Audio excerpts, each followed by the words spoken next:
Adrian, the final 3 weeks of the season are upon us, and over the past 12 months, you've won Group 1s across multiple states. And importantly, you've unearthed some really exciting prospects for next season. Is there one horse in particular that you're looking forward to seeing step out as a more mature horse? I feel that may have been a loaded question, but I'm definitely looking forward to CONVERGE coming back as a more mature horse. Obviously very exciting to see what he achieved as a 2-year-old and them taking that next step in their early 3-year-old careers and seeing how they measure up and the potential for improvement and opening up distances and weight for age races and whatnot. That's definitely an exciting part. So been very satisfied with him and really looking forward to the season ahead. Returning to the present day, this weekend you have 2 lovely chances at Randwick. I'm sure you'll agree that we can put a line through Major ARTIE's first up run as he stumbled when the gates opened. We went into that day full of confidence, so is he one the viewers should be sticking with? Yeah, most definitely. Very, very interesting. If you go back and look at the race replay, very, very difficult to see the disadvantage that he had from the side-on view. But if you look at the replays on the steward's vision, you can get a clear head-on shot of just how disadvantaged he was. He just fell right on his head when the gates opened, and it took a while to regain himself. Tim lost a 9 in the process, so he was many lengths disadvantaged at the start of the race. So for the fact that he worked into it nicely and made up the ground that he did, I thought was certainly a very pleasing run from that aspect. So seems to have come on nicely. Stepping up in distance is no doubt a big positive for him, but he certainly hasn't taken any harm from that run. And hopefully we can see him have a clean break this time and racing on terms, because he's certainly racing well. Another horse that I'm looking forward to seeing stepping out is RIODINI. His runs in the Shannon Stakes and Epsom Handicap last year were exceptional, and there's a couple of races over the winter months, including this one, that may be a nice opportunity for him to break his Australian maiden en route to bigger and better things in the spring. He ran excellent last campaign. Whilst we didn't win a big race for him, he certainly wasn't far off in those Group 2 and Group 1 feature races. So he came over from New Zealand in excellent order. He's been a great addition to the stable.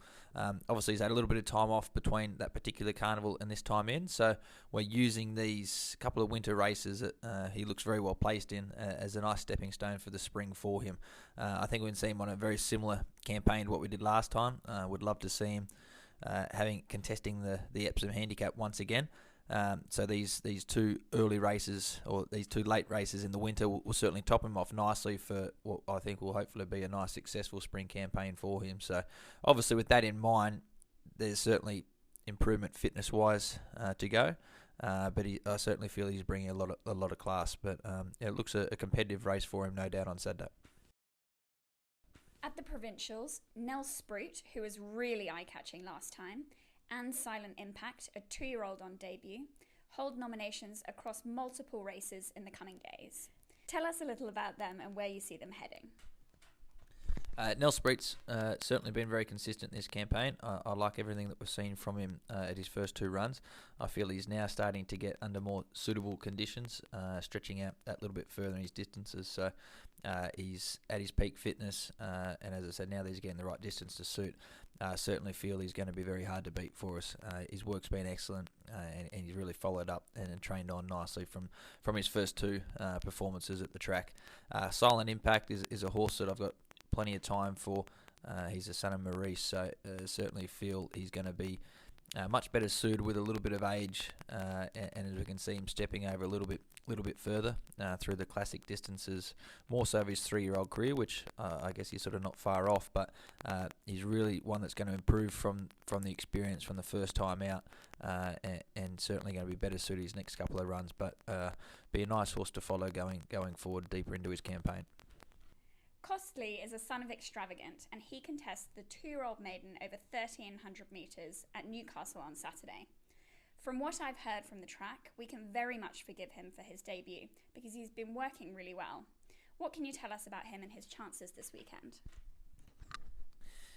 Yeah, I was a little bit disappointed with his first up performance based on what we'd seen from him at the trials and at the track. But in fairness to him, we set him a little bit of a task, and the conditions just weren't there to suit first up for him. It was a heavy track at Canterbury on that particular day, and I think it was quite evident right from the outset he didn't handle those conditions. He really struggled to travel throughout any stage of the race. So very much forgiving of that. He's dropping back in class and slightly up in trip. So, but the key will be seeing him back on a much better surface. So if he gets those conditions on Saturday, I think we can certainly look back to the trial form, which was quite impressive from what we saw there. So with that in mind, expecting a big improvement from him, and certainly haven't lost any faith in the horse just yet. Regal Stage didn't get the opportunity to show the Queenslanders just what he's made of on Saturday, with the Sunshine Coast meeting being postponed. And with the trials last week also being called off, we've gone to Plan C en route to his grand final.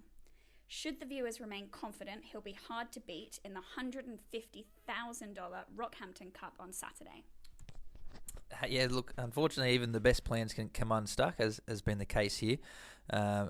As you mentioned, we had two sets of barrier trials cancelled on us and a lead-up run. So going into a mile race, that's not ideal. He has had a little bit of time between runs. So that's, as I said, we're just having to deal with the circumstances at present, but we've kept plenty of work up to him.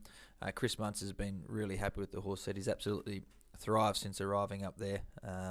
He's done very well. So really looking forward to seeing him take his place. I certainly feel he's going to be well placed up there. As I said, not much we can do in the unfortunate lead-up. We've made the best of the conditions that we can, and looking forward to seeing him. Second up I thought his run first up was absolutely enormous. So he's appears to be in really good shape. At Hawkesbury on Sunday, Concocted for the Newgate Farm Syndicate looks poised to break his maiden. How has he been training in the lead-up to this weekend? Concocted's a nice immediate type. Certainly like what we've seen from him in all his trials to date. His latest, he was nice and impressive before going to this particular run. So his last gallop was in good order. I think he's going to be a horse that is certainly going to improve off the back of this performance, and particularly as we can get him over a little bit further. He's a very laid back and very laid back colt with a great attitude. That'll certainly take him a long way. With that, feel he can certainly get to a better class than this. So he'll improve off the experience, but feel he's well placed to be very competitive for us there first time out. One thing that the team have been focusing on over the past few months is securing tried horses. It's something you've done very successfully over the years, with the most current example being Group 2 Brisbane Cup winner Knight's Order, who's currently a $34 chance in the Melbourne Cup. Can you tell us what's on the horizon when it comes to imports? We're very fortunate here in Australia. We've got some significant prize money on offer, more so than a lot of the other countries around the world. So we're always looking for opportunities where we can identify superior athletes to come down and compete in these races, and potentially look for gaps in the market that might create opportunities for our owners to be competing horses at the highest level. We've got the advantage of having Rob Waterhouse behind us with his analysis. We're really able to feel that we can identify these horses very early in their career, still creating value for our owners to secure these horses. They can come down, not too exposed in their ratings, still race through their grades. We can have a lot of fun, earn a lot of prize money along the way, and as I said, most importantly, be competing at the top level. So we're very fortunate. Our most recent purchase, Military Mission, he ran and represented his new ownership group at Royal Ascot, which is very exciting for everyone involved. I thought he ran a very gallant race, running fifth, only beaten 1.5 lengths behind the winner in what was a time-honoured race, and the form out of that race each year really stacks up. So he's going to come down shortly. Hopefully he can test for us over the carnival. We've certainly got a few more other prospects in the pipeline at the moment that we're looking at from both England and New Zealand. As I said, it's just such a great opportunity for owners to capitalise on the prize money that's on offer. Oliver's lifting him, and FIORENTE won the Melbourne Cup for Gai.